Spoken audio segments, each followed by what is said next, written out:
It all began with a call, with Miguel Hidalgo y Costilla urging on the people of New Spain to fight for their independence. But history unfolds for a reason. Several events in Europe and America lead up to Father Hidalgo's call. The winds of freedom are sweeping through the world. A war of independence is being fought in the United States to free itself of England, and the French Revolution seeks to cast off the tyranny of the king. These wars reaffirm the right of all people to fight for their freedom, for equality, and the right to elect their own governments. In 1808, Napoleon Bonaparte invades Spain and takes Charles IV and King Ferdinand VII as prisoners. This unleashes a war against the French and brings instability to the Spanish colonies. At this time, New Spain is the Spanish Empire's most prosperous territory, but its wealth benefits the Spanish crown more than it benefits the colony itself, which angers those who live there. Several clandestine groups form to begin the independence movement. One of these conspiracies sets off the war. The meetings of Miguel Hidalgo, Ignacio Allende, Juan Aldama, and Josefa Ortiz de Domínguez in Querétaro are discovered. Hidalgo goes to the church in the town of Dolores and calls on the people to overthrow the government of New Spain. With a standard of the Virgin of Guadalupe as their flag, the rebels win their first victories over the troops loyal to the king, which are defeated in the bloody battle at the public granary, the Alhóndiga de Granaditas in Guanajuato. The rebels are unstoppable on their march to Mexico City, but after the Battle of Monte de las Cruces on the outskirts of the capital, Hidalgo decides to retreat despite his victory there. The independence forces occupy Guadalajara. There, they try to organize a government. They start a newspaper, El Despertador Americano, and they proclaim the abolition of slavery.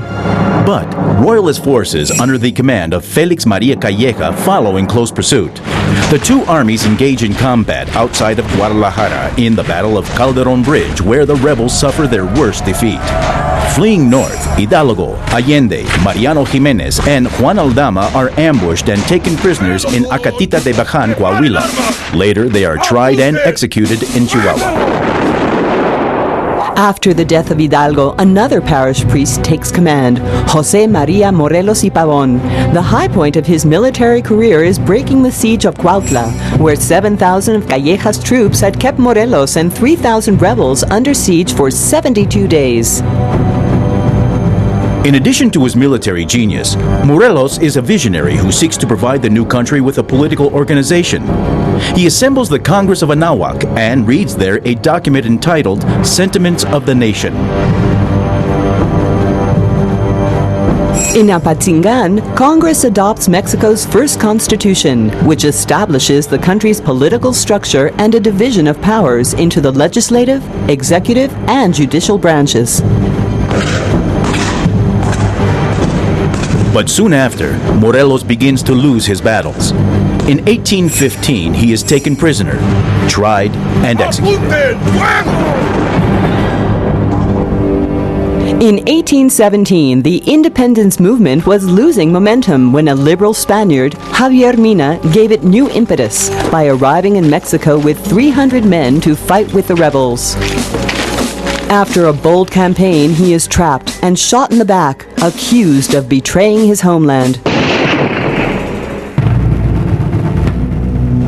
An event in 1820 changes the course of history. Spanish King Ferdinand VII accepts a liberal constitution, which eliminates many of the political, economic, and social privileges enjoyed by the Spaniards living in the colonies.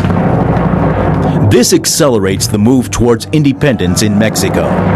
Creoles, Spaniards, mestizos, the indigenous population, and other elements of society all fight for the same goal, although for different reasons. The War of Independence ends when Vicente Guerrero, the most well-known rebel, and Agustín de Iturbide, a Creole at the head of the Royalist army, seal a pact with the embrace of Acatempan. With the Plan of Iguala, or the Plan of the Three Guarantees, Iturbide proclaims the independence of Mexico. After 11 years of fighting and 3 centuries of domination by Spain, Mexico emerges as an independent nation. History belongs to everyone.